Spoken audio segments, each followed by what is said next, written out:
Hi everybody, I'm here in some middle part of America, like Utah or Minnesota or something. I'm not quite sure actually. Today is a very special day. Today we're looking at arguably the most popular and high-in-demand thing you goofballs have been screaming and stomping at me to talk about. That's right! Today we're taking a nice and long 10-minute gander at Chutes and Ladders. That's right! Chutes and Ladders. A game that released in 1943 and in my opinion... Wait, what? Why is there music playing? Why is it getting louder? Whoa! Whoa! Who was that? When was that? Okay, Chutes and Ladders is canceled. We're talking about that. 1990s, a perfect child to be shown as an example for condom commercials is screaming and crying for no reason or some reason that I deem not a good reason. Miles away across suburbia using his super hearing, he is approaching the myth, the product, the legend. Pepsi Man sprints toward their home at 24 miles per hour. He summons the suspicious brown liquid, no, not that other one, and then all is good. This is Pepsi Man. He's got a chain, he's shredded for no good reason, owns a Chevrolet Corvette. We may not like it, but he's the perfect man. Pepsi Man is an American superhero made in Japan to promote Pepsi, which in the pre-Pepsi Man time was losing significantly to Coca-Cola and those pesky polar bears that didn't exist yet. With enhanced physical traits, extreme durability, and most importantly, the ability to summon Pepsi at any time when he forms lips and says his ever-iconic catchphrase. Schwa. Saving the day from any and all crime and conflict, as long as it's related to a very specific drink brand. A regular Pepsi Man TV spot will open up with at least one person dehydrated or pissed about not having Pepsi. Like death, he rapidly approaches, pepsifies the situation, and in some way gets severely injured. Like sometimes it's so bad he gets hospitalized. All while this is happening, a sticky little earworm of a theme is playing. I wanna be him. I'm not even kidding, I would drink Pepsi for the rest of my days if they let me be in a Pepsi commercial with him. Coming into it, I fully think this lovable lad is the funniest thing I've ever had the chance to ramble about. The mere thought of him makes me wanna drink. What's really interesting about everything surrounding the character is virtually everything surrounding the character. There's commercials of people screaming about bottle caps, a Pepsi Pusher Pal, which they just edited over the original commercial. Like it's not very difficult. This is the same commercial with that little shit in it from before. He also seems to perform more outlandish stunts when the Pepsi is to be delivered for at least one woman. So fellas, if you see this man, he is going to steal every woman you know.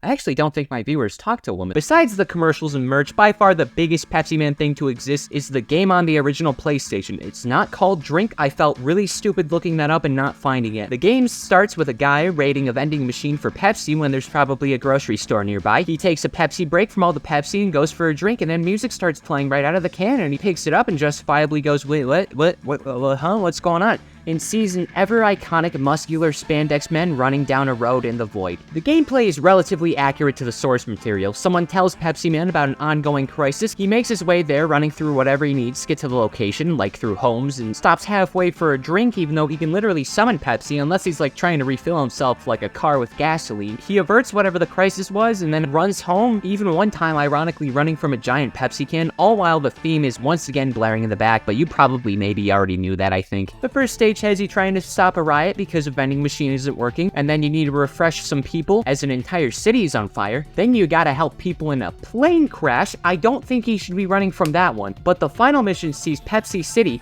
yes, you heard me, Pepsi City, because the Pepsi mega computer responsible for the world supply of Pepsi stops working, because in this universe, water doesn't exist, it's only Pepsi, and there's no employees actually working for Pepsi. It's just a robot and a Pepsi Man holding the world together because everyone needs it. And I guess here at least world peace is only achieved if everyone gets Pepsi, which sure is a dystopia. In between stages, we jump back to the guy in the intro, and I really do believe he's simultaneously hilarious and depressing to watch. Pepsi has absolutely ruined this man. He grabs like 15 bags of snacks and Pepsi for about 45 minutes of watching someone else play a sponsored video game. And consistently, every time he shows up, he ends up trying to tell you to drink Pepsi while eating garbage. I don't want to indulge in your garbage. I want to play Pepsi Man. No disrespect to the actor playing this character because he probably got paid in Pepsi as well, but that doesn't mean I don't not unhate this character because I really do. Imagine being on a diet and playing this game and then you see this middle-aged dude talking and moving around like he's looking at himself in a bathroom mirror of a trampoline park, spending his life savings on an extremely specific niche of junk food of only PepsiCo products, and then telling you to indulge in this food in order to be as joyous as he is. This is the first time in history that a severe drinking problem is objectively funny. Like, sorry Billy, you can't have a birthday this year, and your college tuitions are gone because your father went overboard on Pepsi night again. Fun fact, the average person will die after drinking about 5 2-liters of soda, which equates to about 15 cans of Pepsi.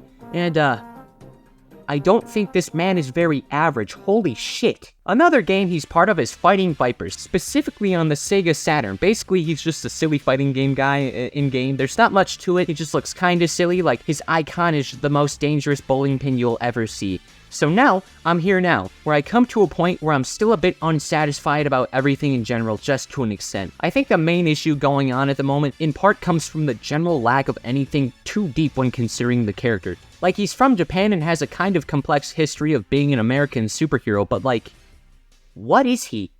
In the surfing commercial, the ending sees him being shot with a water gun, and the sound the impact makes is metallic, implying that this isn't a spandex suit, but instead like a thin Iron Man suit if he's even made of flesh and blood. Like, look at his head here. I've seen that happen before, and I don't think you can just walk that off. His lack of any form of eyes, yet easily being able to force a mouth to appear is part of what makes this even more convoluted. You can tell me he's like that one guy from Terminator 2, and honestly that's more likely the case. He only possibly has 2 enemies, dehydration and the other being Coca-Cola. In a time where most fans try too hard to be funny on Twitter, back in my day you would simply run their employees over with a semi, with the exception of Larry, who's just a nice guy who happens to work at Coca-Cola. Otherwise it's safe to assume that this beverage man wants to kill the other beverage. Regarding Pepsi Man, it really pains me to say it, but maybe having a branded superhero who can only do branded hero work is a bad thing. Yeah, I'm sure him helping some kids out at a local Burger King is part of a Pepsi Man Days Pepsi Man's works, but I wish he could just save the planet like from an asteroid and make it turn into Pepsi and make it rain Pepsi, because I'm kind of interested in how that would impact the planet actually. In one ad, he runs into a bank for his usual day-saving work, but immediately bails when he sees robbers wearing ski masks similar to him. Then he gets arrested, even though everyone knows that he's Pepsi Man and all the witnesses can confirm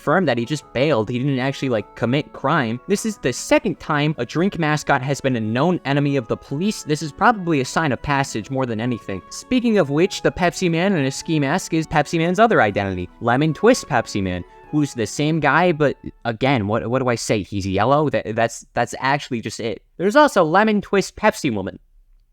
You can clearly tell this is a Japanese commercial now, but there is another Pepsi-related superhero who does the same things, but not really, because there is in fact a Pepsi Man that came before Pepsi Man. In 1993, instead of Japan, there was a single commercial released in Mexico. This is Pepsi Man. Unlike Pepsi Man is an actor instead of a CGI character played by Paul Rodriguez. He's 400 pounds of pure muscle, can fly, is confident, makes silly faces, and most importantly, he's a good role model. In 30 seconds, we learn more about him than we do in Pepsi Man across years of content in the 90s. And looking at it as it is, I think Pepsi Man might lose to Pepsi Man in a fight. Other than that killer theme song, I think Pepsi Man might overall just be potentially better. We've seen what the more popular one is capable of. He may be perfect in every other way, but as a hero, he's just a clumsy dude wearing red who only really runs fast.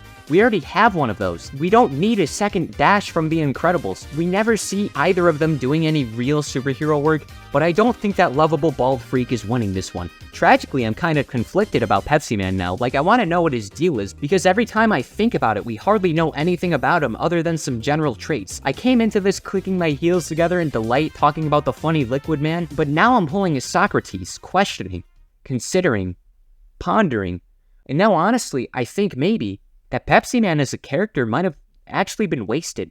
Pepsi as a company is quite literally in a coma on top of a mountain of gold. Pepsi Man would very easily become a household name if you brought him back faster than you can say adrenoleukodystrophy. He would immediately become a world icon. I want to see a 24-season soap opera following the life of Pepsi Man. He should be up there with the most iconic superheroes ever. The face of a cinematic universe, not stuck between 24 commercials and an honestly lacking 25-year-old game. Bring him back. or just make him a movie. It would outperform anything Marvel's making. It would outperform The Flash in 7 minutes, even if it had a budget of 74 cents and a screwdriver. If you're looking for a lead, make me Pepsi Man. I know how to run. I could drive his iconic Corvette. I'm not even making this up. I would genuinely never drink anything asterisk besides Pepsi, and I mean it. And the worst part is I don't even like Pepsi. It's weird and chalky every time I have it. You know what's better than Pepsi? Coca-Cola. You know what's better than Coca-Cola? Dr. Pepper. You know what's better than Dr. Pepper? Water. His water is good and good for you, and you should always drink it, with some exceptions. Don't drink water before or right after getting your wisdom teeth pulled out, and especially not if it's poison. That is definitely probably bad. In conclusion, the word Pepsi has been uttered roughly 60 times in this insightful discussion, and it's going to be said about 4 more times. Yet the most important question of all still remains unanswered. What happens in this universe when someone doesn't like Pepsi? Like, are they ignored? Does Pepsi City attack them? Surely they have to do something to the fellow anti-Pepsi goobers across the planet that definitely exist, I hope? Unless they don't, because I never see anybody going out of their way to go against it. And where is Pepsi City exactly? It's supposed to be on Earth, but that's ridiculous. How is there just a city of a below-average drink? What's going on? Ah!